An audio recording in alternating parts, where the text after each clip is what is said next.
Un nuevo audiolibro cada día.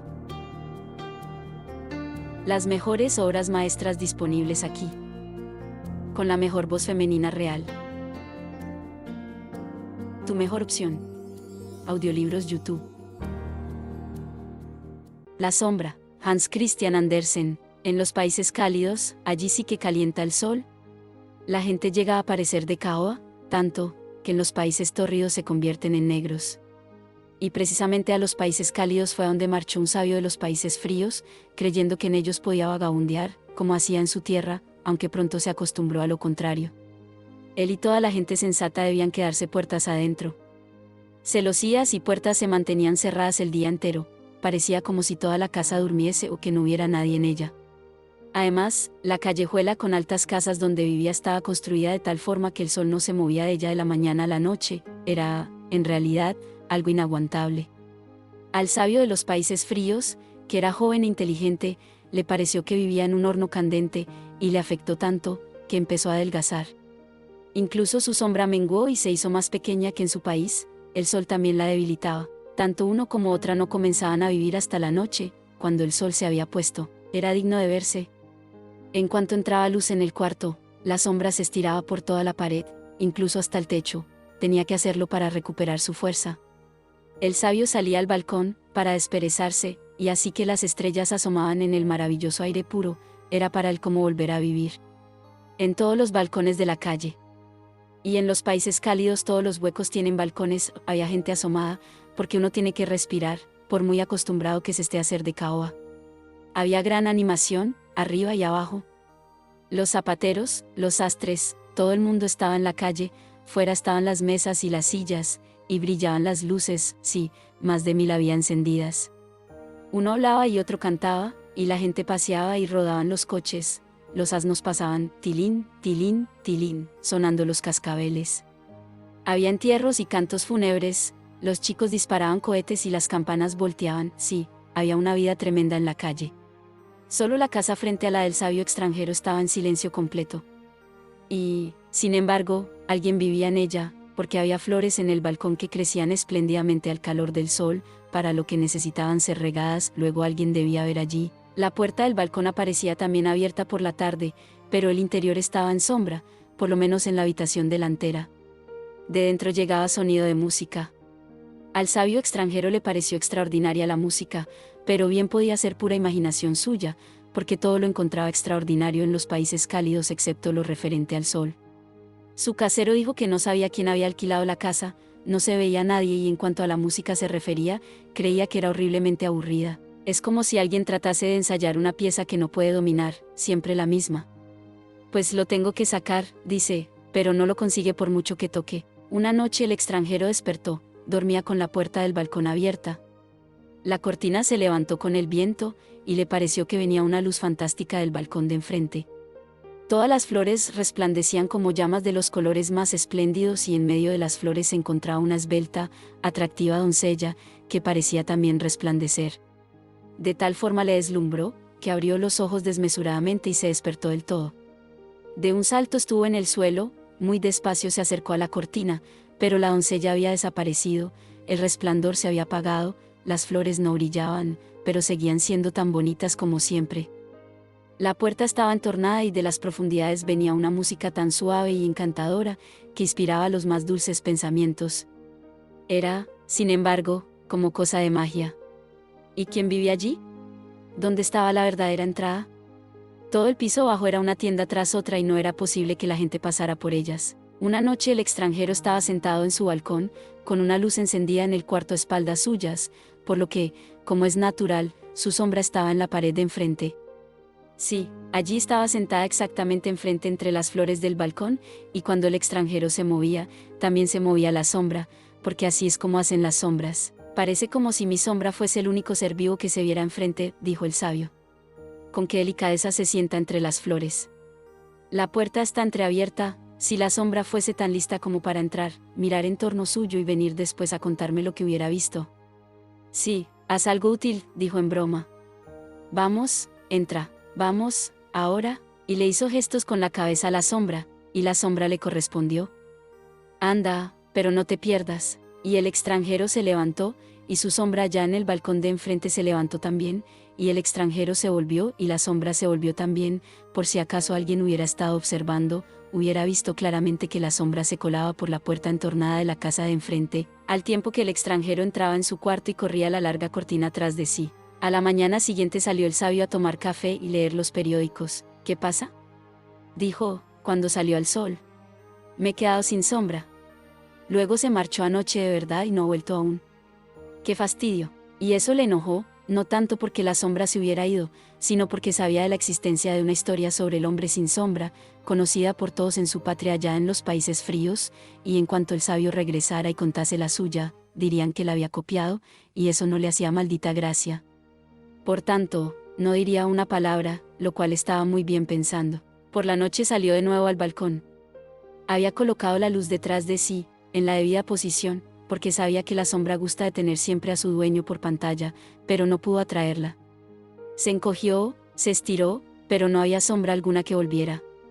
Dijo: «Ejem, ejem», pero sin resultado. Era un fastidio, pero en los países cálidos todo crece tan rápidamente que al cabo de 8 días observó, con gran satisfacción, que le crecía una sombra de las piernas cuando salía el sol, quizá la raíz había quedado dentro. A las 3 semanas, tenía una sombra de considerables dimensiones que, cuando regresó a su patria en los países nórdicos, creció más y más durante el viaje, hasta que al final era tan larga y tan grande que la mitad hubiera bastado. De esta forma regresó el sabio a su casa y escribió libros sobre cuanto había de verdadero en el mundo, lo que había de bueno y de hermoso, y pasaron días y pasaron años, pasaron muchos años. Una noche estaba sentado en su cuarto cuando llamaron muy quedamente a la puerta. «Adelante», contestó, pero nadie entró. Así es que fue a abrir y vio ante él a un hombre tan sumamente delgado que quedó atónito. Por lo demás, el hombre iba espléndidamente vestido. Debía ser una persona distinguida. «¿Con quién tengo el honor de hablar?», preguntó el sabio. «Ah, ya pensé que no me reconocería», dijo el hombre elegante. «Me he hecho tan corpóreo que hasta tengo carne y ropas. Seguro que nunca había pensado usted en verme en tal prosperidad. ¿No reconoce usted a su vieja sombra? No creía usted que volviera, ¿verdad? Me ha ido espléndidamente desde que estuve con usted. He sido, en todos los sentidos, muy afortunado.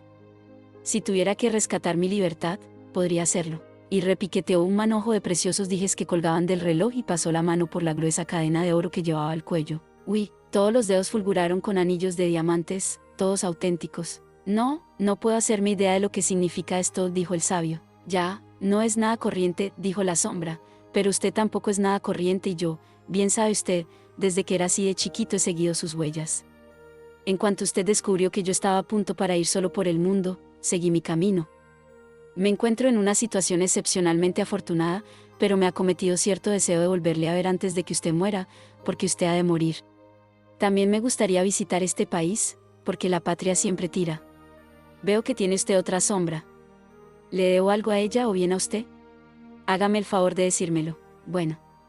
Pero eres tú», dijo el sabio. «Es extraordinario.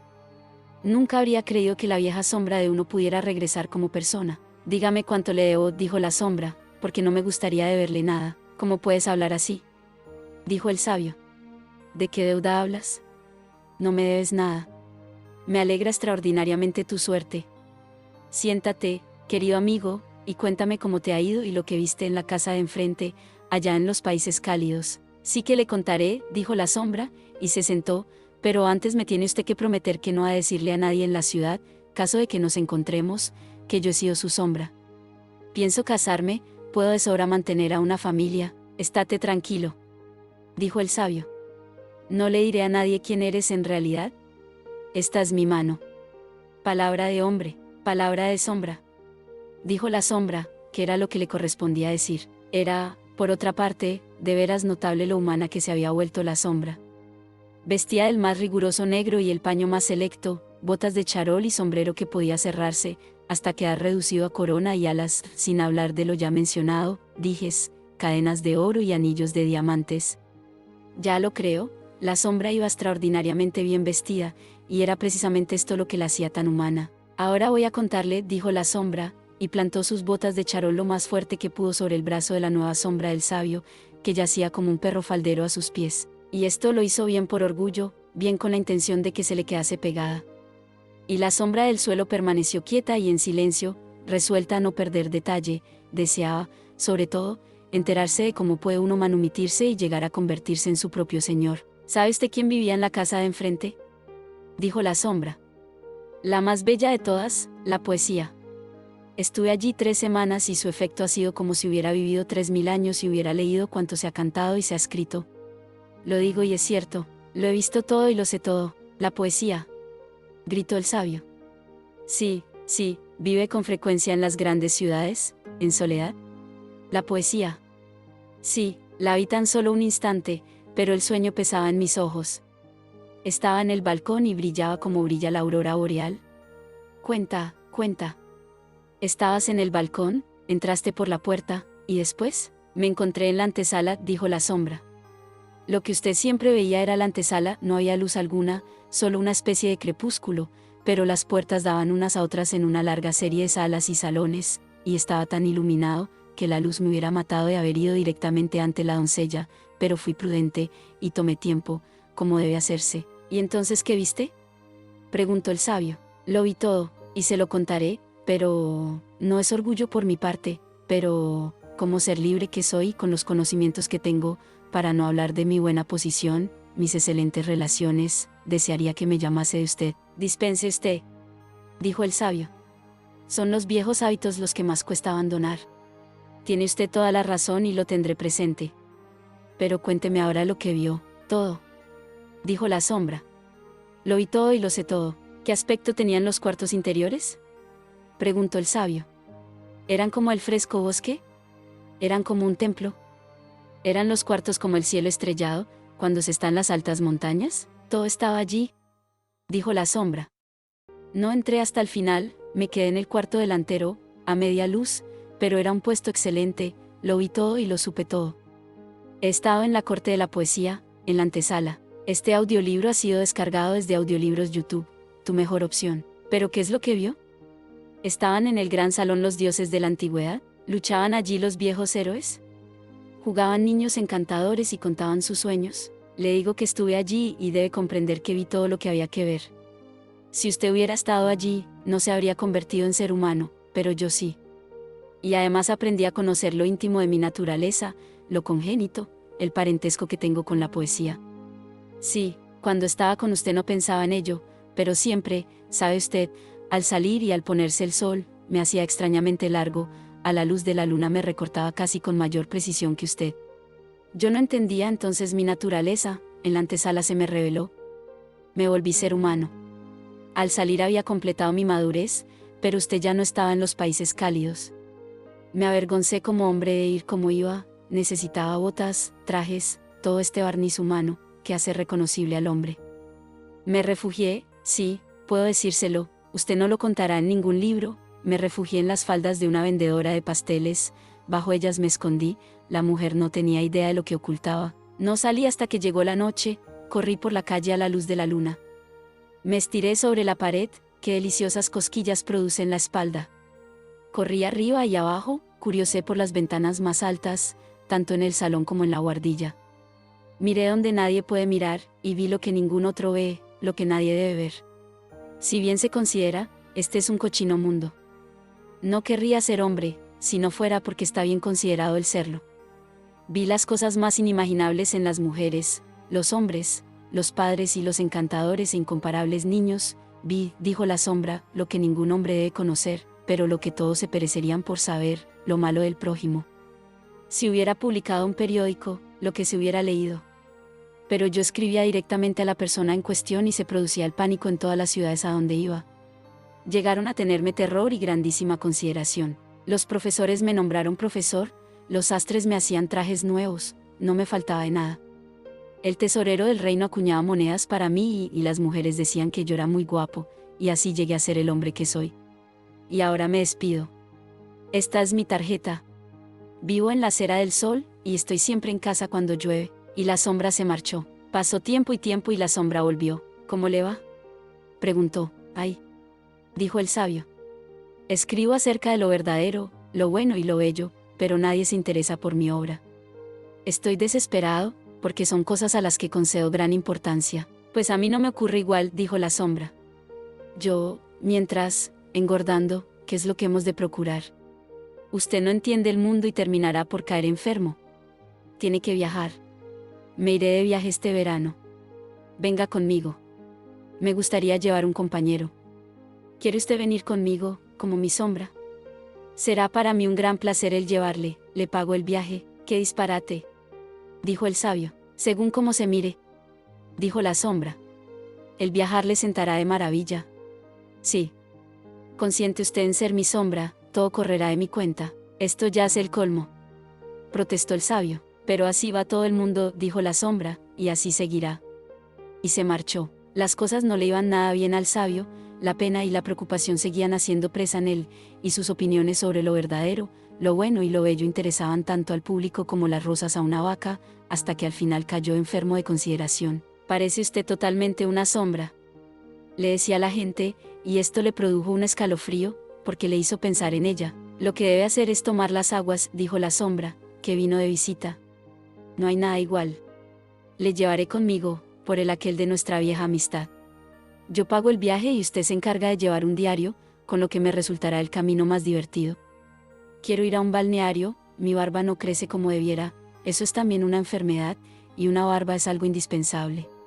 Sea razonable y acepte la invitación, viajaremos como amigos, por supuesto. Y así viajaron, la sombra hacía de señor y el señor hacía de sombra.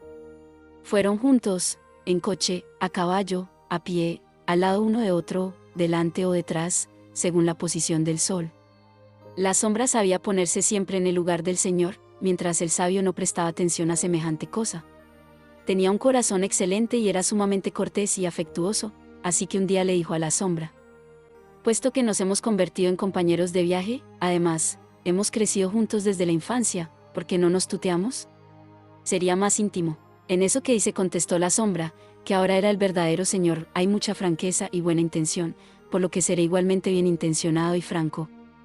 Usted, como sabio que es, sabe sin duda lo especial que es la naturaleza. Hay quien no aguanta el roce del papel gris, le pone enfermo. A otros se les pasa todo el cuerpo si se rasca un clavo contra un vidrio. Lo mismo siento yo cuando le oigo tutearme, es como si me empujasen de nuevo a mi primer empleo con usted. No se trata de orgullo, sino, como verá, de una sensación. Pero si no puedo permitirle que me trate de tú, con mucho gusto le tutearé a usted, como fórmula de compromiso. Y así la sombra tuteó a su antiguo señor. Qué absurdo, pensó este, que yo le hable de usted y él me tutee. Pero no tuvo más remedio que aguantarlo. Al fin llegaron a un balneario, donde había muchos extranjeros, y entre ellos una encantadora princesa que padecía la enfermedad de tener una vista agudísima, lo que era en extremo alarmante. Al instante observó que el recién llegado era por completo diferente a los otros. Dicen que ha venido para hacer crecer su barba, pero yo veo la verdadera causa, no tiene sombra. Llena de curiosidad, entabló inmediatamente conversación con el caballero extranjero durante el paseo. Como princesa que era, no se andaba con muchos miramientos, por lo que le dijo: a usted lo que le ocurre es que no tiene sombra. Vuestra Alteza Real debe haber mejorado notablemente, dijo la sombra. Sé que vuestra dolencia consiste en que veis demasiado bien, pero debe haber desaparecido, estáis curada.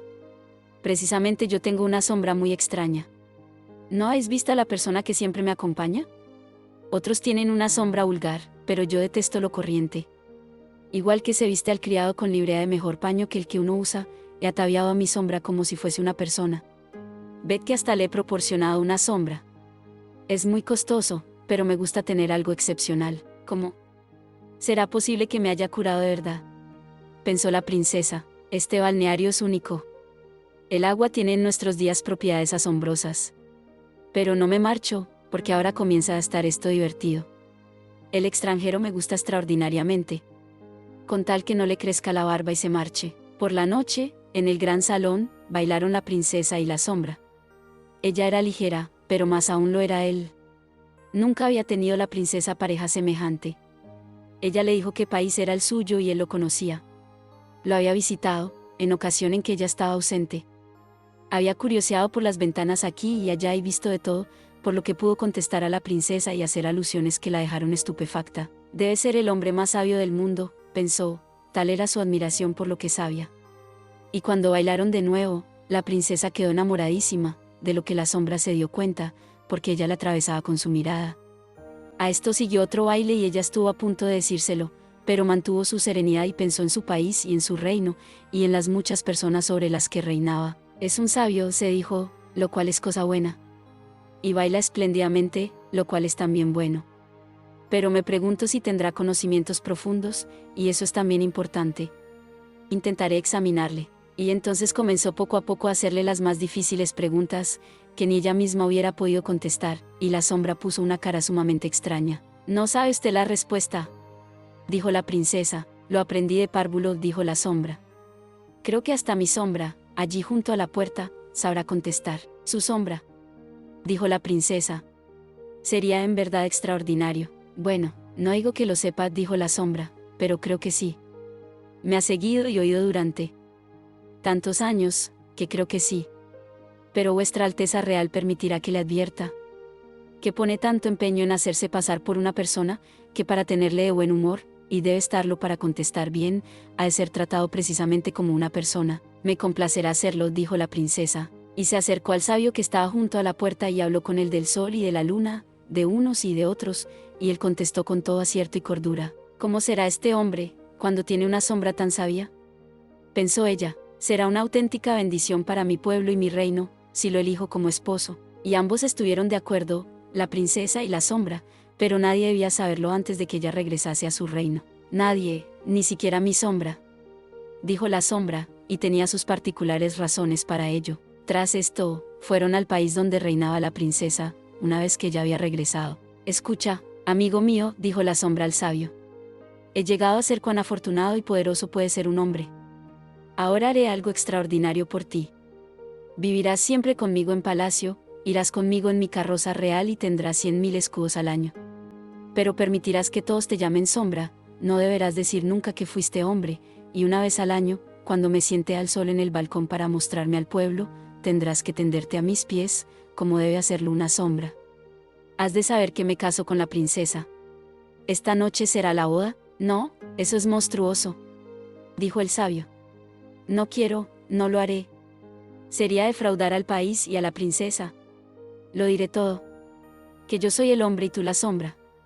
Que apenas si eres un disfraz. No lo creerá nadie, dijo la sombra. Sé razonable o llamo a la guardia. Iré a ver a la princesa, dijo el sabio. Pero yo iré primero, dijo la sombra, y tú irás al calabozo. Y así fue, porque los centinelas le obedecieron, al saber que iba a casarse con la princesa. ¿Estás temblando?, dijo la princesa, cuando la sombra fue a visitarla. ¿Ha ocurrido algo? No irás a ponerte enfermo esta noche, en que vamos a casarnos. Me ha sucedido la cosa más terrible que pueda ocurrir, dijo la sombra. Imagínate, claro, una pobre cabeza de sombra como esa es incapaz de resistir mucho. Imagínate, mi sombra se ha vuelto loca, cree que ella es el hombre y que yo, imagínate, si puedes, que yo soy su sombra. ¡Qué horror!, dijo la princesa. ¿Lo habrán encerrado, supongo? Sí. Me temo que nunca recupere la razón. Pobre sombra, dijo la princesa. Qué desdicha para él. Sería una verdadera obra de caridad liberarlo de la mezquina vida que lleva, y cuando pienso en ello, creo que se hace preciso el quitársela con toda discreción. Resulta cruel, dijo la sombra, porque era un buen sirviente. Y pareció dar un suspiro. Qué nobles sentimientos, dijo la princesa. Por la noche, toda la ciudad estaba iluminada y los cañones hicieron pum, y los soldados presentaron armas. ¿Qué hubo aquella? La princesa y la sombra se asomaron al balcón para mostrarse y recibir una vez más las aclamaciones. El sabio no se enteró de nada, porque le habían quitado la vida. Un nuevo audiolibro cada día. Las mejores obras maestras disponibles aquí. Con la mejor voz femenina real. Tu mejor opción. Audiolibros YouTube.